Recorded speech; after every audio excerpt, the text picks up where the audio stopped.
بصي يا ست الكل، قبل ما أبدأ أحب أقولك إن الوصفة دي مش مجرد شيش طاووق. دي حكاية جميلة من أول نقطة زبادي لحد آخر حبة رز بتفرفر.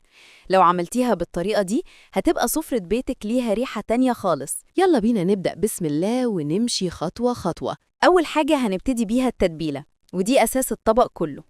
هنجيب بولة كبيرة وهننزل فيها كوباية زبادي، معلقتين كبار معجون طماطم، ربع كوباية عصير ليمون، معلقة كبيرة توم مفروم، معلقة كبيرة صويا صوص ودي اختياري بس بتدي لون ولمعة وطراوة تحفة، ربع كوباية زيت. دلوقتي بقى نيجي للبهارات اللي هي قلب الموضوع.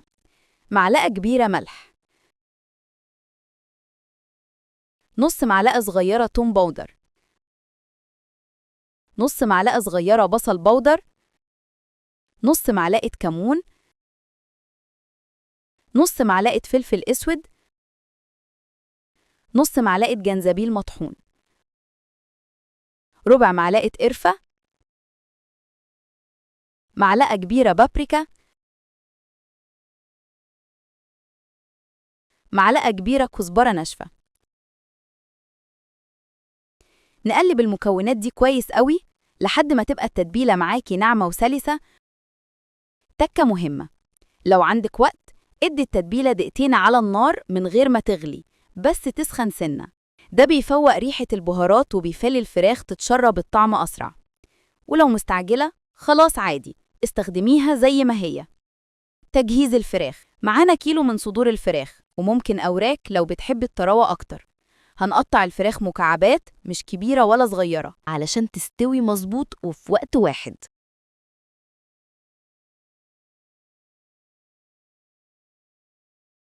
ننزل بالفراخ على التتبيلة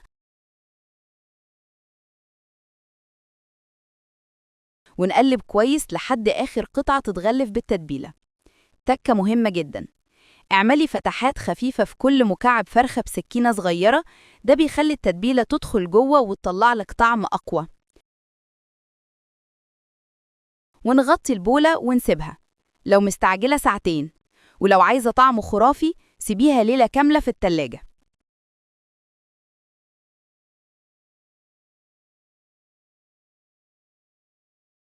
تحضير الخضار، معانا الخضار بتاع الشيش: بصلتين كبار، فلفل أخضر وأصفر وأحمر، وحبتين طماطم. هنقطعهم كلهم مكعبات قد بعض. الحجم هنا مهم قوي علشان الشكل يبقى حلو والسوى يبقى واحد.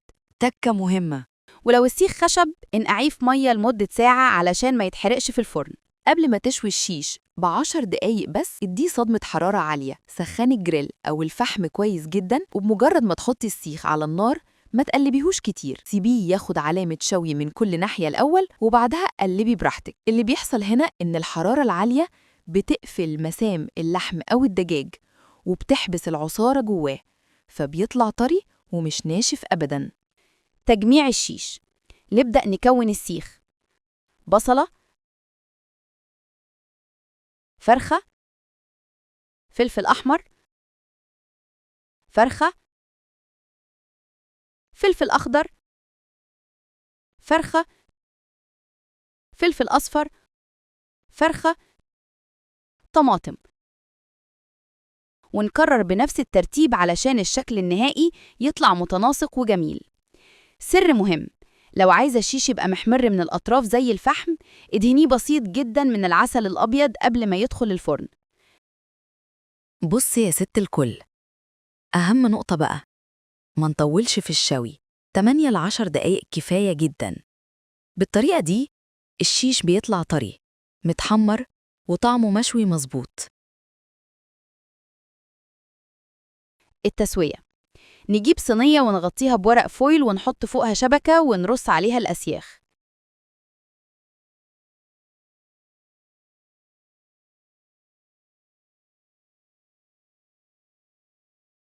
رشة زيت فوق الشيش. نسخن الفرن كويس قوي وندخل الشيش على حرارة عالية فوق وتحت. بعد 10 دقايق نخرج الصينية، ندهن التتبيلة الباقية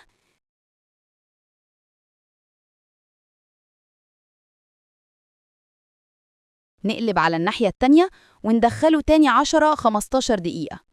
تكة الذهبية: لو حسيت الفراخ قربت تنشف، رشي رشة بسيطة مية أو شوربة على الوش ورجعيها دقيقة بس، وهيخرج معاكي مستوي وجوسي وطري، مش ناشف إطلاقاً.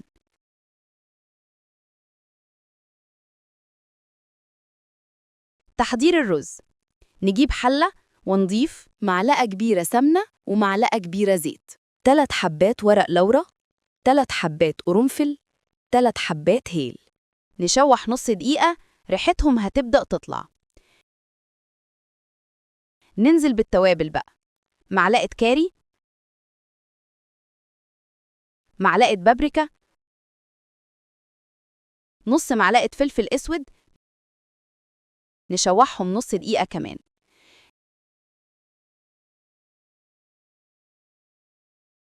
بصلة كبيرة مفرومة، ونشوح حوالي 5 دقايق لحد ما تاخد لون بسيط.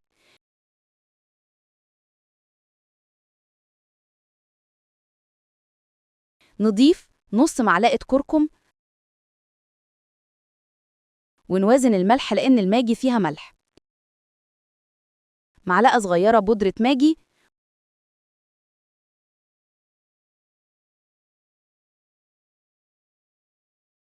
كوبايتين رز مغسول، ونقلب لحد ما يتغلف كويس بالسمنة والبهارات.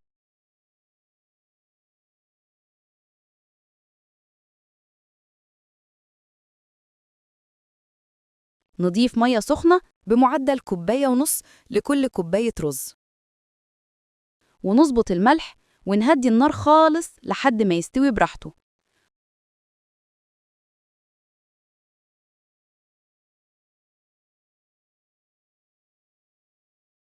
بصي، النتيجة هتبهرك.